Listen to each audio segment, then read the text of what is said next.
नमस्कार. मी डॉक्टर श्रद्धा साहेब आहे, neuro physiotherapist. Physiotherapy म्हणजे नक्की असतं तरी काय, किंवा फिजिओथेरपी कधी घेतली जाते, और आता जे 12वीचे एक्झाम दिलेले विद्यार्थी असतील त्यांनाही प्रश्न असेल की फिजिओथेरपी म्हणजे नक्की काय. तर याबद्दलच आपण आज जाणून घेऊया. बॅचलर ऑफ फिजिओथेरपी असा एक 4.5 वर्षांचा कोर्स राहतो. या 4.5 वर्षांमध्ये तुम्ही anatomy, physiology, electrotherapy, exercise therapy असे बरेचसे सब्जेक्ट्स असतात. त्याच्यानंतर आजकाल फिजिओथेरपी म्हणजे डायरेक्ट मसाज थेरपी असं संबोधलं जातं. तर नाही, मसाज हा एक फिजिओथेरपीमधला छोटासा पार्ट आहे, आपण असं म्हणू शकतो. पण पूर्णतः फिजिओथेरपी हे मसाज आहे हे म्हणणं चुकीचं ठरेल. त्यानंतर 2 वर्षांचं मास्टर्स असतं.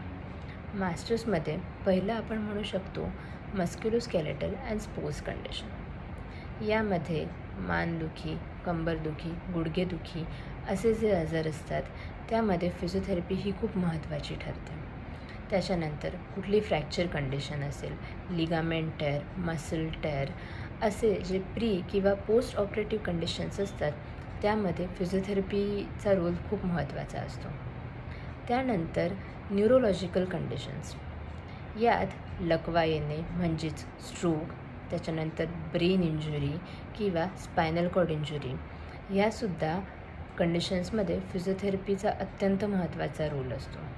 त्याच्यानंतर पीडियाट्रिक फिजिओथेरपी म्हणजेच लहान बाळांमध्ये सेरेब्रल पाल्सी म्हणजेच CP किंवा ऑटिझम और डिलेड डेव्हलपमेंट असे जे आजार असतात त्यामध्ये फिजिओथेरपी महत्त्वाची ठरते. त्याच्यानंतर गायनेकोलॉजिकल कंडिशन्स म्हणजेच वुमन्स हेल्थ, यामध्ये सुद्धा फिजिओथेरपी ड्युरिंग लेबर किंवा प्रेग्नन्सीमध्ये जे लोअर बॅक पेन वगैरे असतं यात फिजिओथेरपी महत्त्वाची ठरते. त्याच्यानंतर कार्डिओपल्मनरी डिसऑर्डर्स, आपण नुकतंच कोविडमध्ये पाहिलंच आहे की फिजिओथेरपी ही किती महत्त्वाची ठरली आहे. तर हे फिजिओथेरपीबद्दल थोडक्यात इंट्रोडक्शन होतं. असंच फिजिओथेरपीबद्दल अनेक जाणून घ्यायचं असेल तर चॅनलला नक्की सबस्क्राईब करा आणि हा व्हिडिओ जास्तीत जास्त लोकांपर्यंत पोहोचवा. धन्यवाद.